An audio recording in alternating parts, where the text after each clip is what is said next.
स्वागत है आप सभी का आज के इस वीडियो में। और लास्ट टाइम पे जैसे हमने आपको बताया था कि करंट के जो भी आपके न्यूमेरिकल क्वेश्चंस हैं वो हम लोग फिनिश कर चुके हैं। और अब स्टार्ट करेंगे 10th क्लास के लिए स्पेशल मैग्नेट वाला पोर्शन, जो हमारा लास्ट पोर्शन होगा 10th क्लास के लिए। और इसके बाद हम इसके बोर्ड में आए हुए क्वेश्चन पेपर सॉल्व करेंगे, इसका सेट्स लगाएंगे, ठीक है। और आफ्टर द सेट के बाद में हम इंटर क्लास का मटेरियल स्टार्ट कर देंगे, ठीक है। तो इसी स्टार्टिंग में लास्ट वाला चैप्टर स्टार्ट करते हैं। तो इसमें जैसे आप देख रहे हैं सामने, इस चैप्टर को हम लोग स्टडी करने आ रहे हैं, magnetic effect of the electric current, ठीक है। तो किसी भी विद्युत धारा के कारण चुंबकीय प्रभाव, ठीक है, मेन रूप से अगर ये कहा जाए तो सबसे पहले हमको देखना होगा कि चुंबक क्या होती है, ठीक है, मैग्नेट क्या है। तो मैग्नेट आपने देखा होगा एक ब्राउन या रेड रंग का कलर का एक पत्थर होता है, ठीक है, स्टोन टाइप होता है। और उसकी क्वालिटी ये होती है कि वो लोहे को अपनी तरफ अट्रैक्ट करता है, ठीक है।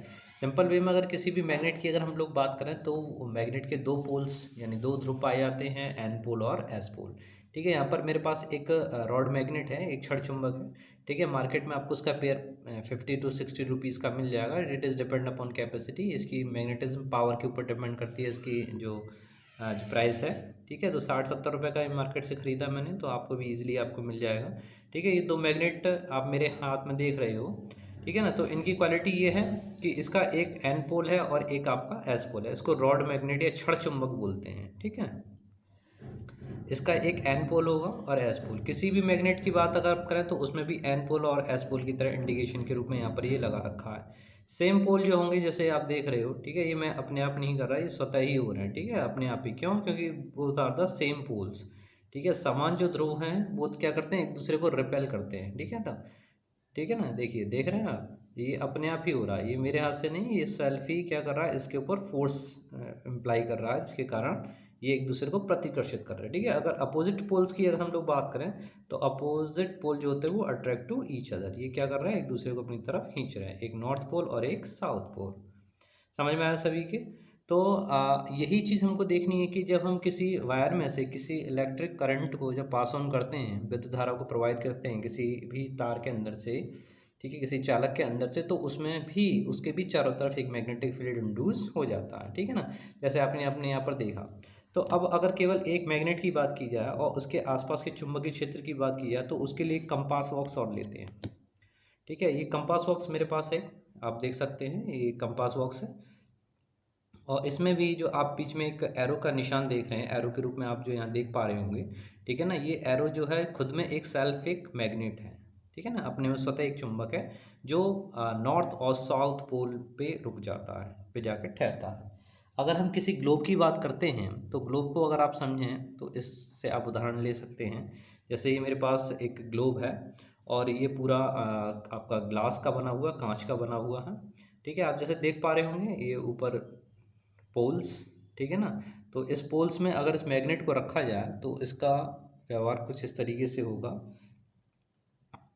कि अगर इस मैग्नेट को फ्रीली लटकाएं तो ये फ्रीली लटकने पर जो है नॉर्थ और साउथ, ठीक है, यानी उत्तर और दक्षिण दिशा में जाकर ये ठहर जाते हैं। इसके ऊपर एक धागा बांधें और धागा बांध के इसको फ्रीली लटका दें तो आप ये देखेंगे कि इसका जो इंडिकेशन है, यानी ये जो रॉड है, ये नॉर्थ और साउथ दिशा में जाकर ठहर जाती है।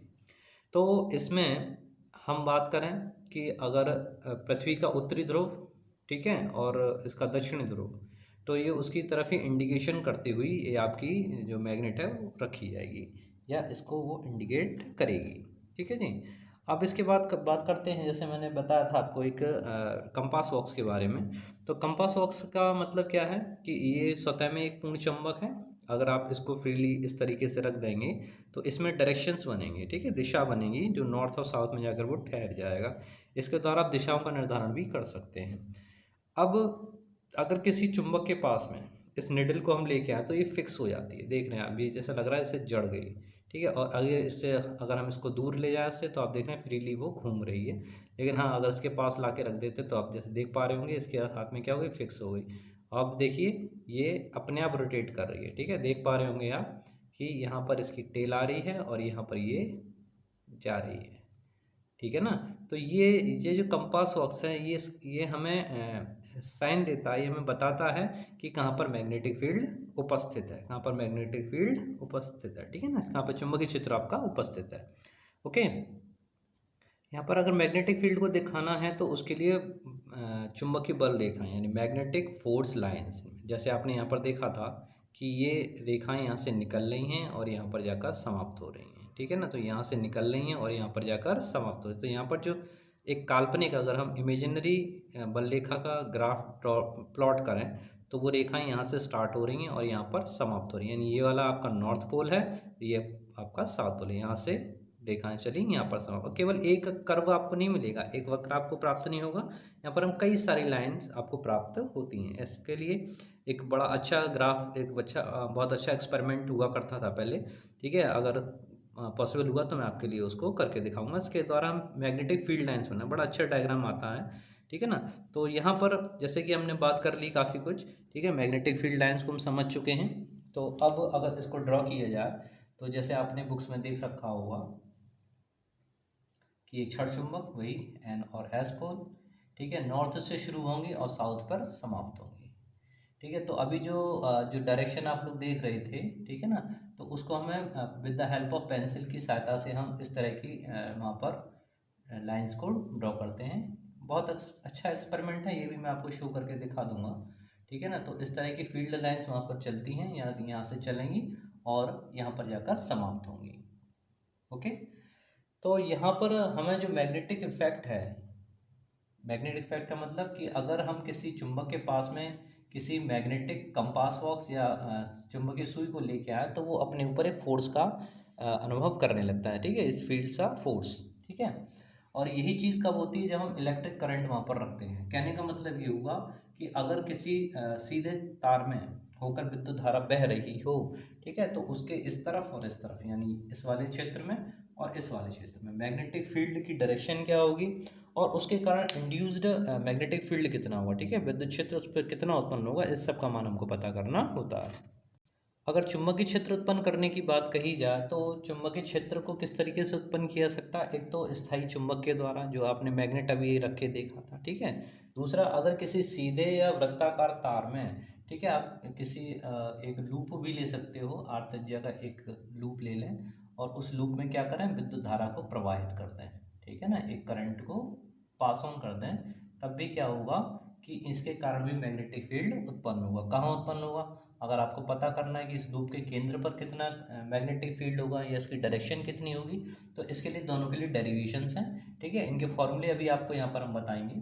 तो यहाँ पर अगर आप बात कर रहे हैं अनंत लंबाई के चालक तार के बारे में, और वो भी किस लिए कि जब उसमें विद्युत धारा आई बह रही हो और जिस बिंदु पर आपको मैग्नेटिक फील्ड पता करना है, ठीक है, उसकी डिस्टेंस अगर आर दे रखी है, चाहे इधर ले लीजिए चाहे इधर ले लीजिए, उस कंडीशन में बी का यानी टोटल मैग्नेटिक फील्ड जो इंड्यूस होता है उसकी वैल्यू जो आती है वो म्यू नॉट अपॉन 4 पाई 2I/r के बराबर आती है, ठीक है। जब ये इनफाइनाइट लेंथ का वायर हम लोग यूज़ करते हैं तब उसके द्वारा उत्पन्न मैग्नेटिक फील्ड इतना होता है, ठीक है। इसी तरह से अगर किसी आर्क रेडियस के लूप के अंदर यानी वृत्ताकार धारावाही कुंडली के अंदर अगर आपको मैग्नेटिक फील्ड का पता करना है तो इसकी वैल्यू कितनी आती है, म्यू नॉट अपॉन 4 पाई, और ये वैल्यू आती है 2 पाई I/r, ठीक है ना।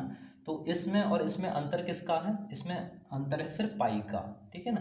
पाई, आप इसकी सरकमफ्रेंस से ध्यान रखिए, किसी भी सरकमफ्रेंस में 2 पाई r आता है तो उस चीज़ को दिमाग में रख के चलिए कि केवल पाई का डिफरेंस होता है। जब हम वृत्त की बात करते हैं तो पाई का यूज़ करते हैं, जब हम एक स्ट्रेट वायर की बात करते हैं तब हम वहाँ पर पाई का यूज़ नहीं करते हैं। अब उसके साथ में एक चीज़ और आपको यहाँ बता दें, तो बहुत सी बुक्स में दे रखा है कि 2 पाई से 2 पाई काट दीजिए, पाई से पाई खत्म होगा, यहाँ 2 से 4 काट दीजिए, 2 टाइम्स हो जाएगा, ऐसा मैं नहीं बताता। हम इस चीज़ को कांस्टेंट रखते हैं, यानी इसके साथ कोई भी आप काटेंगे नहीं, ठीक है ना। क्यों, क्योंकि इसकी वैल्यू हमको प्लेस करनी होती है। The total value of mu naught upon 4 pi this is equals to 10⁻⁻7 और 2 pi I/r। Similarly in that case that b equals to the value of whole thing is 10⁻⁻7 2I/r, ठीक है। तो इसके द्वारा हम दोनों के ही वैल्यूज़ को पता कर लेते हैं। बहुत अच्छा टॉपिक है, अक्सर एक क्वेश्चन इनके ऊपर बन जाता है मैग्नेट में से, क्योंकि हम लोग वो फाइनल टच पढ़ रहे हैं तो इसलिए और विस्तार से इसमें नहीं जाएंगे। अच्छा, एक चीज़ डायरेक्शन वाली बात हो रही है, जैसा हम सभी लोग जानते हैं कि मैग्नेटिक फील्ड या चुंबकीय क्षेत्र जो है एक सदिश राशि है, ठीक है, इज़ अ वेक्टर क्वांटिटी। तो वेक्टर क्वांटिटी के लिए अगर हम बात करें तो मैग्नीट्यूड्स की बात हम लोग कर चुके हैं, ठीक है। मैग्नीट्यूड की बात हम लोग, परिमाण की बात हम लोग कर चुके हैं। अब रह गई दिशा की बात। तो दिशा को अगर दिखाना है तो दिशा को दिखाने के लिए इसमें मैक्सवेल का नियम लगता है, मैक्सवेल का दक्षिणावर्ती पेच का नियम, ठीक है, मैक्सवेल स्क्रू लॉ लगता है। स्क्रू लॉ क्या है कि अगर आप हाथ को यानी उंगलियों को इस प्रकार रखें कि अंगूठा धारा की दिशा में रहे, ठीक है, धारा कहाँ जा रही है, ऊपर की तरफ जा रही है, तो उंगलियां जो है वो किस तरह घूम रही हैं, यूं घूम रही हैं, ठीक है, यहाँ से निकली अंदर गई।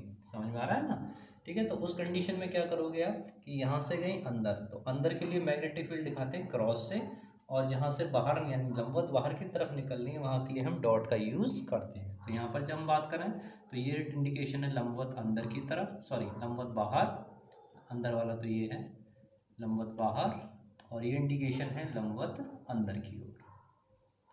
बहुत सरल है, बच्चे अक्सर इसमें दिक्कत करते हैं। तो मैं बहुत शॉर्ट ट्रिक है, धारा की डायरेक्शन में उंगलियों को रखो, अंगूठा गया धारा की दिशा में, उंगलियां यूं घूम रही हैं आपकी, ठीक है, यूं सर्कल बन रहा है, तो यहाँ से निकल रहा है यहाँ इनसाइड हो रहा है, तो जहाँ से निकल रही है वो बाहर, जहाँ अंदर जा रही है वो इन, ठीक है। बात करते हैं सेकंड वाले के बारे में। इसमें अगर धारा की डायरेक्शन, सॉरी मैग्नेटिक फील्ड की डायरेक्शन आप शो कर रहे हो, तो डायरेक्शन के लिए आप अपने हाथ को इस तरीके से रोटेट करिए in the direction of current. तो अंगूठा थंब की जो डायरेक्शन है आपकी मैग्नेटिक फील्ड को रिप्रेजेंट करेगी। दिस मीन्स हो गया यहाँ पर कैसा आएगा आपका, क्रॉस बनेगा, ठीक है, लंबवत अंदर की ओर। वहीं डायरेक्शन अगर धारा की इसके विपरीत करा दो तो लंबवत बाहर की ओर हो जाएगा, ठीक है ना। तो ये दोनों चीज़ें थी आपकी। इसके बाद अगले वाले पॉइंट को देख लेते हैं। नेक्स्ट पॉइंट पे हम लोग बात करते हैं फ्लेमिंग के लेफ्ट हैंड रूल के बारे में, ठीक है। लेफ्ट हैंड मतलब आपका उल्टा हाथ, ओके ना। अब इस वाले रूल के अकॉर्डिंग क्या है कि अगर आप देखिए, इसमें तीन चीज़ों की बात की जाती है। एक तो बात की जाती है एफ यानी फोर्स, लगने वाले बल के बारे में, ठीक है। दूसरा बात की जाती है मैग्नेटिक फील्ड के बारे में, और थर्ड वन बात की जाती है धारा के बारे में। तो यहाँ पर आप करंट का इफेक्ट पढ़ रहे हैं, ठीक है, और कैसा इफेक्ट, मैग्नेटिक इफेक्ट, ठीक है ना।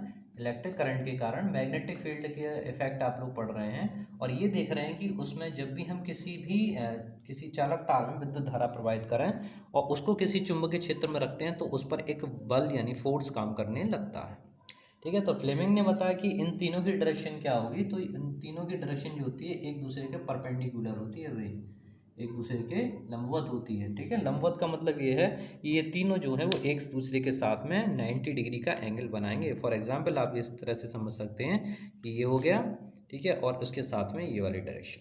तो ये तीनों ही अक्षें जो हैं वो एक दूसरे के साथ में, किसी भी अक्ष को आप देख लीजिए, एक दूसरे के साथ में 90 डिग्री का एंगल बना रही होंगी, ठीक है जी। अब लेफ्ट हैंड रूल की बात करें तो लेफ्ट हैंड रूल ये है, तो इसमें सीधा फार्मूला याद रखिए FBI, उसमें हाथ को आपको यूं रखना है, ठीक है। और स्तंभ इम्प्रेशन में FB और I ये आपकी करंट की डायरेक्शन को शो करेगा, ठीक है। तो इस रूल के द्वारा आप magnetic field B, force F और I इन तीनों में से किसी का भी पता कर सकते हो, ठीक है, जबकि इनमें से दो चीज़ें आपको दे रखी हों। वैसे भी तीनों ही चीज़ें क्या होंगी, एक दूसरे के लंबवत होंगी। चलिए आगे हम बात करते हैं। अगर कहीं पर मैग्नेटिक फील्ड है, ठीक है, मैग्नेटिक फील्ड को इस तरह से रिप्रेजेंट किया हुआ ऐसे दिखाया भाई, ठीक है। तो यहाँ पर जो मैग्नेटिक फील्ड है आपका क्रॉस दिखाया गया है, इसका मतलब ये है कि यहाँ पर जो मैग्नेटिक फील्ड है वो इनसाइड द बोर्ड है, बोर्ड के अंदर है। अब बात ये आती है कि अगर इस मैग्नेटिक फील्ड में किसी आवेश को, किसी चार्ज पार्टिकल को अगर हम रखें, ठीक है, या कोई चार्ज पार्टिकल इसके अंदर अगर रखा जाए, तो जैसे इसके अंदर अगर एंटर करता है, ठीक है ना, तो क्या होता है कि इसके ऊपर फोर्स काम करने लगेगा, और उस फोर्स के कारण इसकी डायरेक्शन जो है वो चेंज होती जाएगी, और as a result of it is gain a circular path, ये एक सर्कुलर पाथ को अटेन कर लेगा और उस पर क्या करने लगेगा, मूव करने लगेगा, ठीक है। मूवमेंट किस तरीके से होगा इसका, इस तरीके से होगा। तो इस कंडीशन में हम लोग इसके ऊपर फोर्स का पता करते हैं, रेडियस भी निकाली जाती है, ठीक है, काफ़ी कुछ पता किया जाता है। सिंपल अगर हम लोग बात करें किसी मैग्नेटिक फील्ड के बारे में, कहीं पर मैग्नेटिक फील्ड है B और आवेश Q, उसमें अगर B वेग से वेलोसिटी से एंगल थीटा कोण बनाते हुए गति कर रहा है, ठीक है। यहाँ पर तो कंडीशन काफ़ी अलग लगेगी, ये परपेंडिकुलर की कंडीशन होती है जब भी कोई चार्ज पार्टिकल किसी मैग्नेटिक फील्ड में प्रवेश करता है तब उसके ऊपर फोर्स लगता है और उस फोर्स के इफेक्ट में वो इस आर रेडियस को एक्वायर कर लेता है और उस कंडीशन में उसके ऊपर सेंट्रीपिटल फोर्स काम करता है यानी mv² लगता है और उसके ऊपर जो फोर्स लगता है वो लगता है QVB sin 90 डिग्री। ठीक है, तो यहाँ पर समझ लीजिएगा, हम लोग थोड़ा विस्तार में आ गए। sin 90 का मान ये 1 हो जाता है और ये वैल्यू mv² के बराबर करते हुए QVB से हम इसके किसी भी मान को पता कर सकते हैं। अगर हमें पता करना है कि वो कितनी रेडियस के सर्कल में घूम रहा है तो उसके लिए हम आर का मान यहाँ से पता कर लेते हैं। आर की वैल्यू आ जाती है mv/qb के बराबर। ठीक है, बात यहाँ पर हो रही थी जब कोई चार्ज पार्टिकल, मैं आपके सिलेबस में जो 10th का है क्योंकि ये पोर्शन आई थिंक इंटर में चला गया, ठीक है ना, तो आप वापस आइए और वापस आने पर ये देख लीजिए कि जब यहाँ पर अगर कोई मैग्नेटिक फील्ड है B और उसमें चार्ज पार्टिकल Q, ठीक है, कितनी वेलोसिटी से, v वेलोसिटी से, यहाँ पर 90 डिग्री बना रहा था, 90 डिग्री हम नहीं ले रहे, हम कह रहे हैं थीटा कोण बनाते हुए अगर एंटर करता है तो उसके ऊपर एक फोर्स लगता है, इसको हम कहते हैं लॉरेंज बल। ठीक है, लॉरेंज फोर्स या लॉरेंज बल करते हैं, कितना बल लगता है, तो ये जो बल लगता है एक्सपेरिमेंटली इसकी वैल्यू पता की गई तो ये वैल्यू थी QBB sin थीटा। ठीक है, इतना न्यूटन फोर्स काम करता है जब भी कोई चार्ज पार्टिकल v वेलोसिटी से मैग्नेटिक फील्ड B में थीटा कोण बनाते हुए एंटर करता है। ठीक है, ठीक इसी तरीके से अगर किसी मैग्नेटिक फील्ड में कोई चालक तार है जिसकी लंबाई है L और इसमें अगर करंट फ्लो कर रहा है I, ठीक है, और ये चालक तार भी जो है वो मैग्नेटिक फील्ड से थीटा कोण बनाते हुए रखा हुआ, तो इस पर ऊपर जो बल काम करता है उसकी भी वैल्यू है BIL sin थीटा। ये फॉर्मूले आपको ध्यान आ रहे होंगे, ठीक है ना, अच्छे से कर लीजिए क्योंकि इनके ऊपर जो आपका 10th के क्लास की अगर बात की जाए तो ये फॉर्मूले तो 100% हैं। ठीक है, आगे जो आपको बताया था वो भी बहुत इंपॉर्टेंट है, these all are important question. ठीक है, तो सबको अच्छे से समझ लीजिए क्योंकि न्यूमेरिकल इसमें ज़्यादा टफ नहीं बनेंगे आपके में, सीधा फॉर्मूला बेस होगा और ज़्यादा है तो F=QBB sin थीटा या फिर F=BIL sin थीटा का आप उसमें न्यूमेरिकल्स ज़रूर देखेंगे। ठीक है ना, तो अब टाइम काफ़ी ज़्यादा हो रहा है तो मिलते हैं अगले वाले वीडियो में। बने रहिए इसी तरह मेरे साथ में। Thank you very much. जय हिंद, जय भारत।